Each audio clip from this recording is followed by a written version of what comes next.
से ज़्यादा मिलना भी होगा, ज़्यादा जानकारियां भी प्राप्त होंगी और हम इकट्ठे मिलकर कुछ कर भी पाएंगे, ऐसा मुझे लगता है। नई जिम्मेदारी मिलने के बाद आने में थोड़ा विलंब भी हुआ, क्योंकि माननीय प्रधानमंत्री जी के मन में था कि क्योंकि लोकसभा का सत्र बहुत नजदीक था, सबको नई जिम्मेदारियां मिली थी और लोकतंत्र में जब दोनों सदनों की कार्रवाई होती है तो ये उचित होगा कि सभी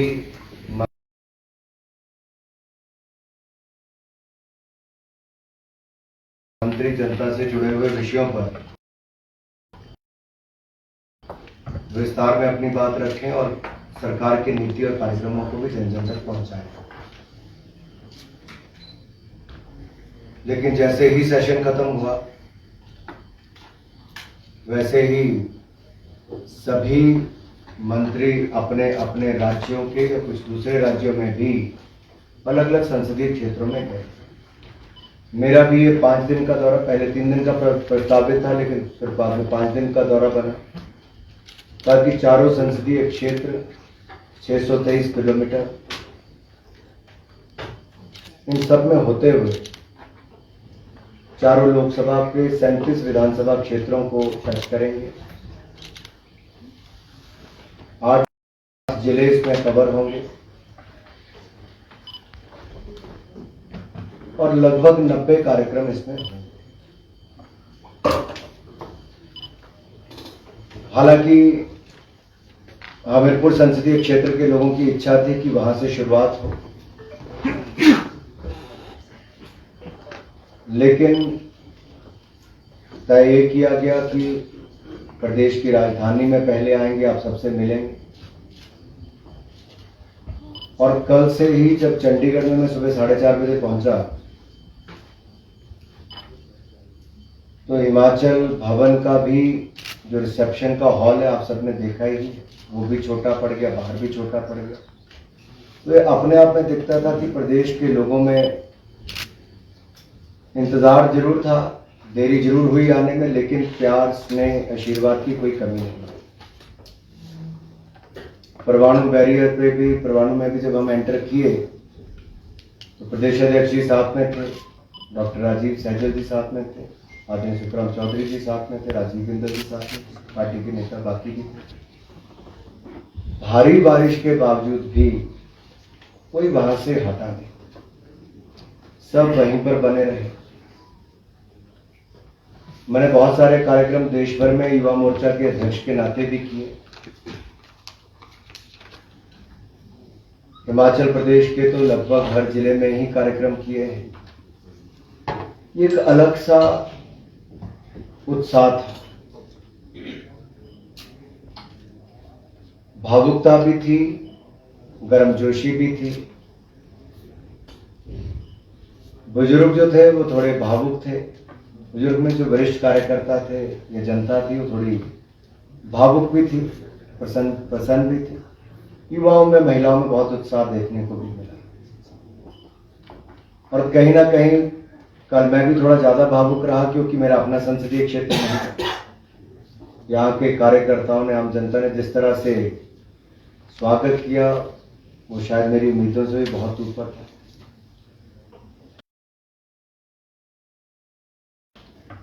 दिल्ली में, शोगी में भी हमारा था कि चलते चलते बाजार में मिले, लेकिन सैकड़ों लोग वहां भी इकट्ठे थे, तो वहां पर भी जनसभा करनी पड़ी।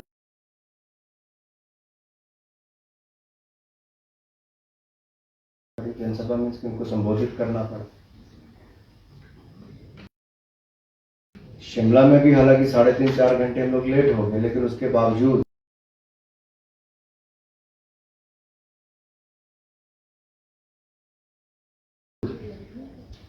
पीटर हॉफ का हॉल बहुत कम कार्यक्रमों में खचाखच भरा होता और उसके बाहर तक भी पूरा भरा रहे, ये अपने आप में असाधारण था। मैं तो इतना ही इसके बदले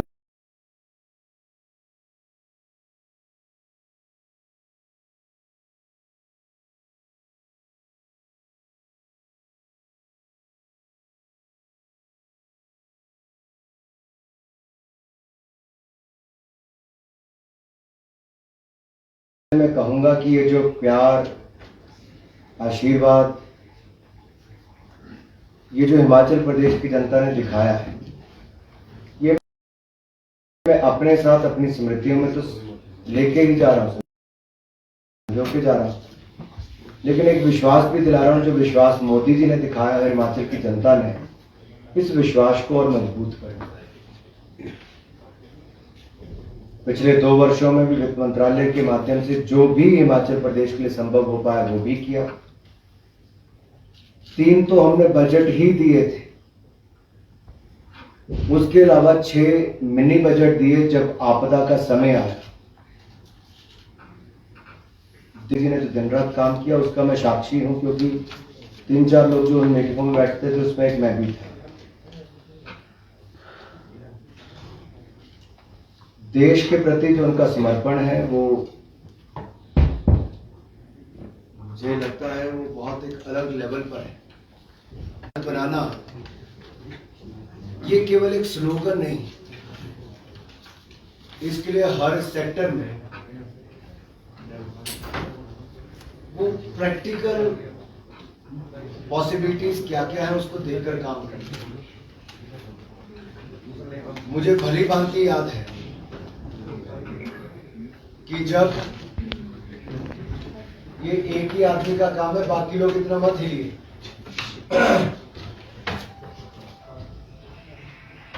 जब आपदा का समय था तब भी आदरणीय मोदी जी आपदा में अवसर देखने का काम करते थे। जहां एक और कोविड वैक्सीन बनाने के लिए देश के साइंटिस्ट के साथ बात करते थे, मैन्युफैक्चरर्स के साथ बात करते थे कि स्केल अप कैसे करना है, वहीं दूसरी ओर कौन से ऐसे सेक्टर से जहां पर भारत को और बढ़ावा मिल सकता है, आत्मनिर्भर बन सकते हैं। फॉर एग्जाम्पल डिफेंस, शायद दुनिया का कोई देश ऐसा सोच रहा हो कि इस महामारी के समय भी कोई देश ऐसा सोच रहा होगा कि हमें डिफेंस इक्विपमेंट इंपोर्ट कम करने, मेक इन इंडिया ज्यादा करना, आत्मनिर्भर ज्यादा करना। और उसी कोविड-19 के समय 200 आइटम्स ऐसी तय कर दी जो केवल make in India. Coal and mining की कोल बाकी जगह से इंपोर्ट होता है, उसको कम कैसे करना है उसने निर्णय कर दिया। रेल जितना समय लेती थी उससे 50% समय लेना शुरू कर दिया और मुनाफा करना उस दृष्टि से शुरू किया। माल भाड़ा भी उस तरह से, पूरा कुल मिलाकर ढुलाई में भी उन्होंने बहुत सहयोग किया। अब स्पेस का सेक्टर, दुनिया भर के देश, वहां की स्टार्टअप्स, एलॉन मस्क से लेकर बाकियों की कंपनियां जो है उसमें काम करती है, लेकिन हमारे देश में सुविधा नहीं थी। स्पेस का सेक्टर भी लोगों के लिए खोल दिया।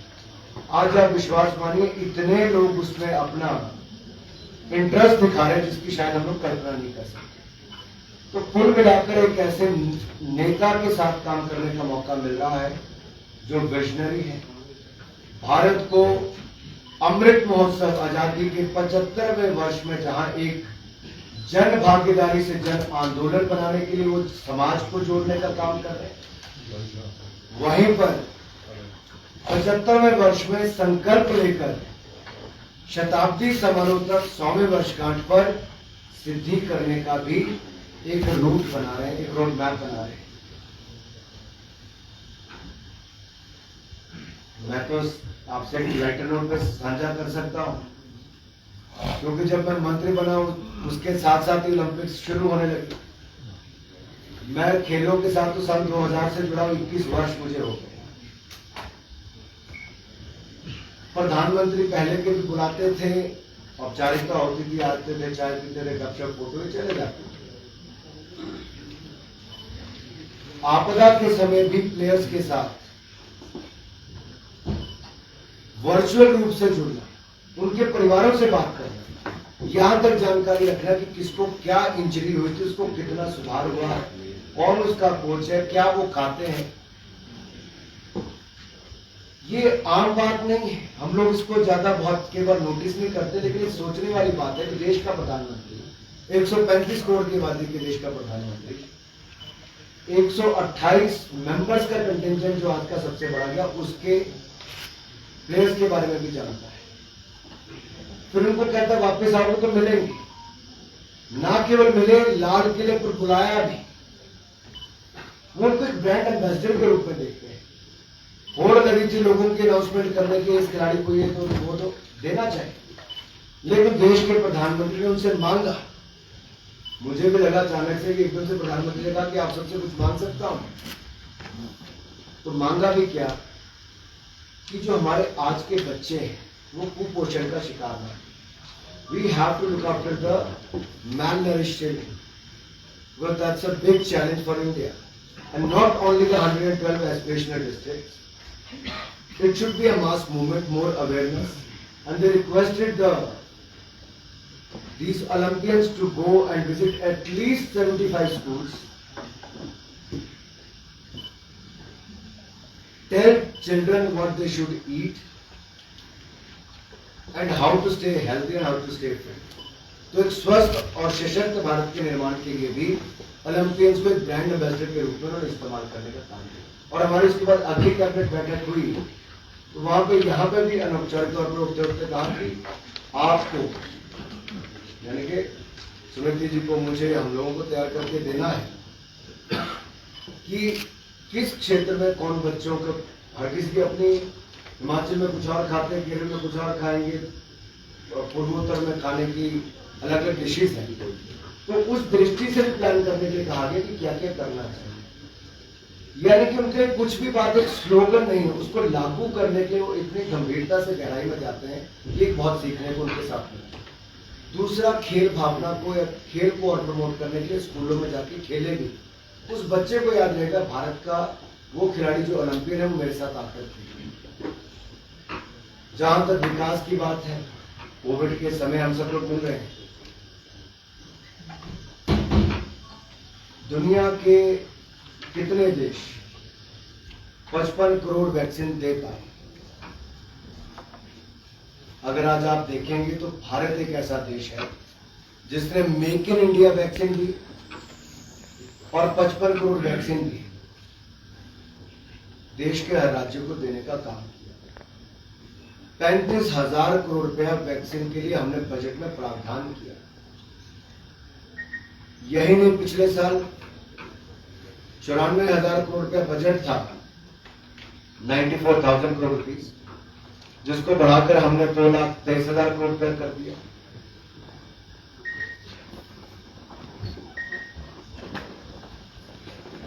$15,000 करोड़ रुपया पिछली बार महामारी के समय से पहले दिया था। महामारी जब शुरू हुई थी कोविड-19 पैंडेमिक की, और इसके बाद अब भी पेडियाट्रिक केयर को ध्यान में रखते हुए कि कहीं थर्ड वेव की आशंका ना हो, क्या चुनौतियां ला सकती हैं। जैसे सेकंड वेव में आप में से भी किसी को पता नहीं था कि ऑक्सीजन की कमी भी हो सकती है, तो थर्ड वेव की क्या चुनौती हो सकती है, उसको देखते हुए 23,123 करोड़ रुपए का हमने प्रावधान उसके लिए दिया। और यही नहीं, ये वर्क इन प्रोग्रेस, जैसे मैं कहूं इन कॉन्टिन्यूटी भी था कि जब मोदी जी प्रधानमंत्री थे, नड्डा जी हमारे स्वास्थ्य मंत्री थे, तब भी हिमाचल प्रदेश के लिए किसी तरह की कोई कमी नहीं रखी। पीजीआई का अस्पताल ऊना में, 6 मेडिकल कॉलेज, बिलासपुर में एम्स अस्पताल, और बहुत सारे जैसे सुपर स्पेशलिटी ब्लॉक शिमला में है, 150 करोड़ रुपए का वो है, वहीं पर एम्स 1351 करोड़ का है। तो 3 मेडिकल कॉलेज भी लगभग 600 करोड़ रुपए के इनके लिए दिया है, और ये भी अब बढ़ गया है। और 2 टेरिटरी केयर सेंटर्स जो हैं, ये आरसीसी शिमला और आरएच मंडी के लिए दिए गए, लगभग 90 करोड़ इस पर खर्च होगा। 6 ट्रॉमा सेंटर्स ये हमने अलग से दिए, टांडा, हमीरपुर, मंडी, रामपुर, चंबा और शिमला में 17 करोड़ रुपए एक की लागत है, कुल 47 करोड़ इस पर खर्च होगा। पीएम जन आरोग्य योजना के अंतर्गत पैसा दिया, और नेशनल हेल्थ मिशन को हमने सीएचसी पीएचसी के अपग्रेडेशन के साथ साथ mother and child hospital beds बनाने के लिए भी 1432 करोड़ वो भी दिए। और ऊना के पीजीआई सैटेलाइट सेंटर में भी 437 करोड़ का खर्च होगा। तो कुल मिला के हिमाचल प्रदेश को भी लगभग 4200 करोड़ रुपए के प्रोजेक्ट हेल्थ के क्षेत्र में विकास एक तरफ। मैं सारी उसकी योजनाओं पे नहीं जाऊंगा क्योंकि आज तो केवल आपसे मिलने का ही दिन रखा था और आपके कुछ प्रश्न लेंगे ताकि आपके मन में क्या है। एक बात कल मैंने कल के फंक्शन में जरूर कही, मेरे मन में थी वो, और शायद आज तक आपको उसका थोड़ा रिजल्ट भी पिछले 1.5-2 साल में देखने को मिलता, लेकिन कोविड के कारण मैं नहीं कर पाया। वो मेरा व्यक्तिगत इच्छा थी करने की, मैं कोई सरकार की तरफ से वो नहीं कह रहा हूं। हिमाचल की कला और संस्कृति, आर्ट एंड कल्चर, इसको दिखाने की बहुत आवश्यकता है। I think the time has come to promote and showcase the art and culture of Himachal. We have rich traditions, rich culture from different regions. From Kinnaur, Ketli to Chamba ka Thal, Chamba ka Rumal. From Guler paintings to Bhangra paintings, Roric painting, Roric art gallery. Dance from Nati, Shimla Nati, अब बाकी जगह की नाटी भी, अलग अलग क्षेत्रों का अपना अलग अलग कल्चर है। एक जो हमारा फोकलोर है, हिमाचल के संगीत में बहुत मिठास है, मधुरता है। और आज भी आप देखेंगे हमारे पड़ोसी मुल्क में उस समय के गाने गाए जाते हैं आज भी, जो आजादी से पहले के, जहां छोटी छोटी जगहों का नाम आता है जो उस समय बहुत मांग रखती है।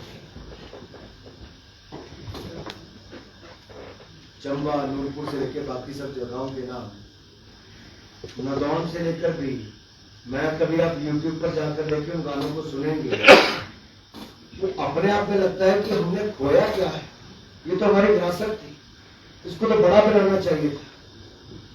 अब हम अपनी विरासत को लुप्त नहीं होने देंगे, इसको बड़ा बनाकर देश और दुनिया के कोने कोने तक ले जाने का काम करें। और ये जिम्मेदारी आज की पीढ़ी के ऊपर है। तो मेरा अपना संकल्प आत्मनिर्भर भारत के लिए और आत्मनिर्भर हिमाचल के लिए है। मैंने और मैं सबको कहता हूं, आप सबको एक एक संकल्प जरूर लेना चाहिए जो हमें 75वें वर्षगांठ से शताब्दी समारोह तक लेकर जाना है। मैंने अपना कला और संस्कृति को लेकर हिमाचल को से लेकर आर्ट एंड कल्चर, और मैं चाहूंगा हिमाचल प्रदेश के सभी भाई और बहनों को कहना भी, आप भी कोई एक क्षेत्र, किसी को स्वास्थ्य, सड़क, शिक्षा, स्वच्छता, कुछ भी हो सकता है। तो मेरे मन में था, मन के बहुत करीब भी एक सब्जेक्ट है, जैसे खेल मेरे मन के बहुत करीब था, तो मैंने स्टेडियम एक बनाया, कई और बनाए, कई एकेडमीज बनाए। लेकिन मुझे लगता था एक ऐसा क्षेत्र है जहां पर रोजगार स्वरोजगार के बहुत अवसर होंगे और हिमाचल की टूरिज्म के साथ साथ देवी देवताओं के देवभूमि के साथ साथ देवी देवता यानी कि देवभूमि में जो हमारा आर्ट एंड कल्चर है वो इसलिए भी ज्यादा रिच है क्योंकि देवभूमि है, इसलिए इसमें मिठास भी ज्यादा है। इसलिए आप यहाँ की पेंटिंग्स को देखिए, आज भी वो दुनिया में कुछ भी प्रभाव छोड़ सकती है। We need to revive that. बहुत बहुत धन्यवाद आपके प्रश्न। ठाकुर साहब, आपने खेल में जगत और दुनिया में नाम कमाया, पर ये शिमला का राजधानी का प्रस्ताव भी रहा जो सरकार में स्टेडियम तो अब क्या उम्मीद करें? देखिए, मुझे तो मैं बड़ा स्पष्ट हूँ कुछ बातों में, और इसको बिल्कुल आप क्लियर तरीके से देखें। स्टेडियम जहां पे बन सकता है, अकेडमी जहां पे बन सकती है, उसके लिए जमीन चाहिए। जहां जहां जमीन मिलेगी वहां वहां हम खेलों के सुविधा के लिए कोई कमी नहीं छोड़ेंगे।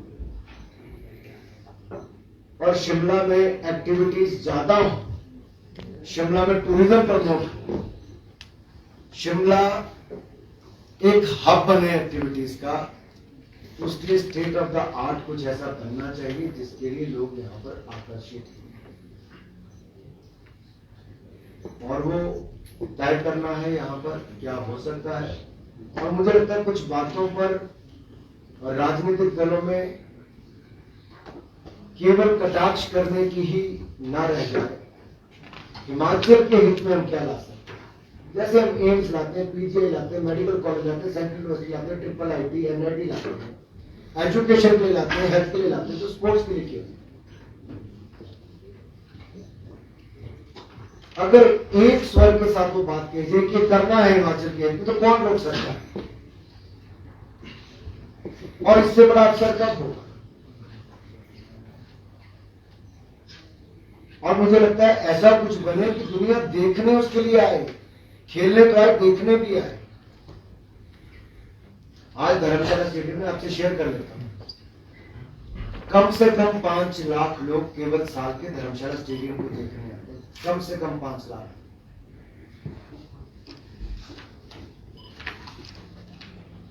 और धर्मशाला का आप 2007 से पहले का आंकड़ा निकाल लीजिए टूरिस्ट का और आज का निकाल लीजिए, आपको अंतर पता चल जाएगा कि आप केवल एक स्टेडियम में कैसे बदलाव किया। क्योंकि television has a big role to play and that showcased in across 200 countries. तो इसलिए शिमला तो वैसे भी अंग्रेजों के समय की राजधानी थी। सभा कैपिटल नहीं, तो उस दृष्टि से आप इसको कहां लिंक कर सकते हो, आपके ऊपर निर्भर करता है। सर, पंकज शर्मा, बीबीसी से। मेरा सवाल है सर, जब खेल नीति की बात करते हैं हम,